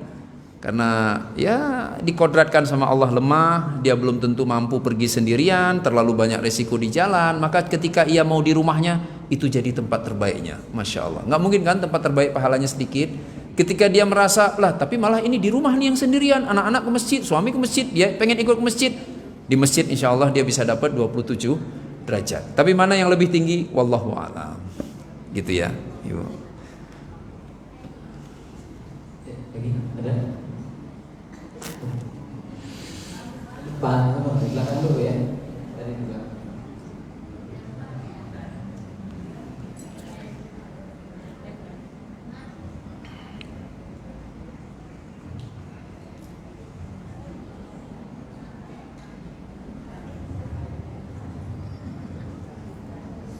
Assalamualaikum warahmatullahi wabarakatuh. Waalaikumsalam warahmatullahi wabarakatuh. Saya mau nanya Ustaz mengenai sholat taraweh. Saya kan sholat taraweh selalu jamaah, tapi bacanya tahiyat akhir itu belum selesai, udah salam imamnya jamaah, baru Allahumma sholli ala Muhammad wa ala ali Muhammad, udah salam. Jamaah ikut salam apa diteruskan dulu Ustaz? Itu aja yang saya tanyakan. Terima kasih. Assalamualaikum warahmatullahi wabarakatuh. Waalaikumsalam warahmatullahi wabarakatuh. Ya, sholatnya ngebut. Sebenarnya nggak ngebut juga, kadang-kadang kan bisa aja berbeda antara bacaan imam dengan bacaan makmum. Kan banyak model jenis bacaan di dalam sholat.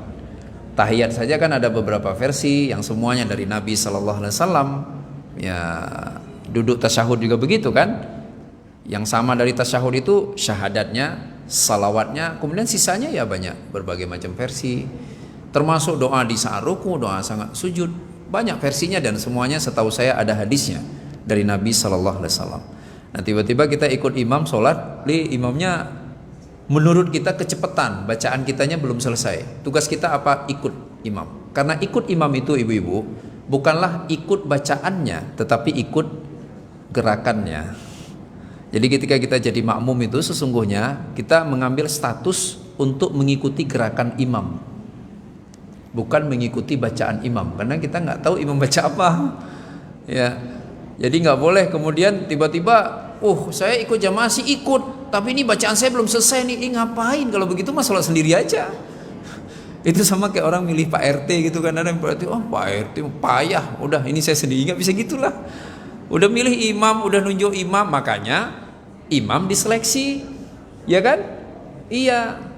Enak kan kalau imam itu kita tahu betul, beliau ini bacanya kayaknya sama deh sama kita, durasinya sama sama kita, ya tunjuk imam. Makanya jangan imam buru-buru ditunjuk. Ada orang baru-baru datang, kita belum kenal baik, kelihatannya kayak ustadz gitu ya, silakan jadi imam. Tiba-tiba bacanya cepat, pada protes semua, astagfirullahaladzim, saya nggak khusyuk sholat malam ini. Yang salah siapa? Yang nunjuk, nggak salah imamnya. Ya, jadi tahu betul dulu. Dulu kan begitu tradisinya. Kita kan sedang bahas nih ala Nabi, cara Nabi. Nggak ada tuh Nabi nunjuk orang jadi imam. Nabi nggak tahu betul orangnya. Nabi tahu betul dulu orangnya. Ini siapa sahabatku yang bagaimana bacaannya dan sebagainya, barulah ditunjuk sebagai imam. Nah kita ikut gerakannya. Nggak apa-apa, nggak dapat. Kenapa? Kalau untuk sholat jamaah semuanya sudah ditanggung oleh imam. Dan aslinya Bapak Ibu, sholat itu sebenarnya cuman gerakannya. Apa bacaan wajib dalam sholat? Al-Fatihah. La salata liman lam yaqra' bi fatihatil kitab. Tidak sah sholat kalau nggak baca Al-Fatihah. Jadi boleh-boleh aja dong kalau imamnya pas tasyahud akhir buru-buru, orang nggak wajib bacaan-bacaan di dalam tasyahud itu, jadi kan nggak apa-apa. Sholatnya tetap sah. Yang nggak sah itu kalau nggak ada tumak ninahnya. Tumak ninah itu apa? Diam walaupun sejenak, walaupun mungkin 3 detik atau sekian detik untuk diam. Jadi rukuk ada diamnya, berdiri ada diamnya, sujud ada diamnya. Jadi tetap nggak ada tumak ninah. Nih, Bapak Ibu, ini contoh orang sholatnya benar kelihatannya benar, betah, tapi nggak tumakninah. Allah,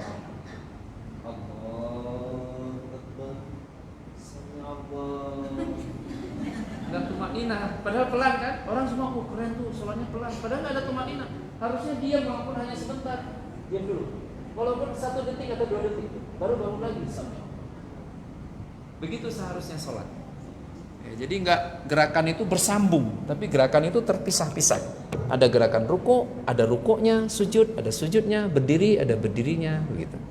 Ya, jadi kalau kecepatan, ya sudah ikut aja imam. Kalau misalnya, wah ini imam nggak ada iktidalnya, rukunnya nggak sempurna, nah ibu boleh tuh bisik ke pengurus masjid. Pengurus masjid, kok kayaknya imam kita tuh kayaknya nggak tumakninah deh, nggak ada buru-buru banget. Ya udah nanti diseleksi ulang, pilih lagi imam yang lebih baik, gitu ya. Ini karena yang nanya ibu-ibu. Kalau pertanyaan yang sama ditanyakan oleh bapak-bapak, saya akan menambahkan jawaban dengan mengatakan, ayo bapak, berarti kita harus belajar cara jadi imam. Masya Allah. Jadi nanti kan kalau ada imam yang seperti itu datang lagi, langsung aja, Pak Imam, maaf ya saya aja jadi imam. Nah, nanti selesai itu beliau kan ngerasain, oh begini loh jadi imam yang menyenangkan, gitu. Rahimakumullah. Ada lagi? Cukup ya? Cukup. Ya. Ya, mohon maaf ya, ibu semua bapak yang nanti kalau di lain waktu bisa kembali bertanya lagi. Kita cukupi untuk kajian kita di pagi ini. Ya, waktu sudah menunjukkan pukul 11.25 ya. Semoga nanti bisa kita sempurnakan dengan doa langsung dari Ustaz sebagai penutup, dan nanti kita akhiri dan press dan doa menulis. Ustaz, Diawali dengan istighfar 3 kali, astaghfirullahaladzim, astaghfirullahaladzim, astaghfirullahaladzim. Al-Fatihah. A'udzubillahi minasyaitonirrajim. Bismillahirrahmanirrahim. Alhamdulillahirabbil alamin. Arrahmanirrahim. Maliki yaumiddin. Iyyaka na'budu wa iyyaka nasta'in. Ihdinas siratal mustaqim, siratal ladzina an'amta 'alaihim ghairil maghdubi 'alaihim waladdallin. A'udzubillahi minasyaitonirrajim. Bismillahirrahmanirrahim. Alhamdulillahirabbil alamin. Hamdan yuafi ni'amahu yukafi'u mazidah. Ya Rabbana lakal hamdu kama yanbaghi li jalali wajhikal karim wa 'azimi sultanik. Allahumma ighfir lana wa liwalidayna warhamhuma kama rabbayana shighara. Allahumma ighfir lana wa li ikhwanina alladhina sabaquna bil iman wa la taj'al fi qulubina ghillan lil ladzina amanu rabbana innaka ra'ufur rahim. Allahumma iftah lana abwaaba rahmatika wa rizqika ya arhamar rahimin. Allahumma rzuqna imanan ka imani ashabi rasulika Muhammadin sallallahu alaihi wasallam. Rabbana atina fid dunya hasanah wa fil akhirati hasanah wa qina adzaban nar. Wa sallallahu ala Muhammadin wa ala alihi wa sahbihi wa sallam, wa akhiru da'wana anil hamdulillahi rabbil alamin.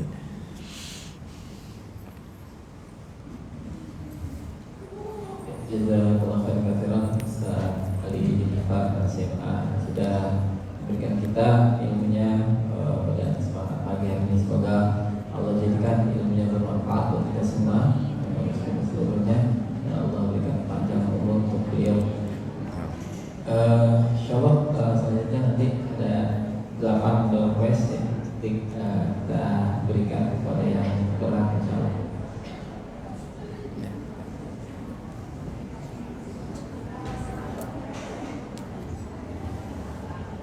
Ya,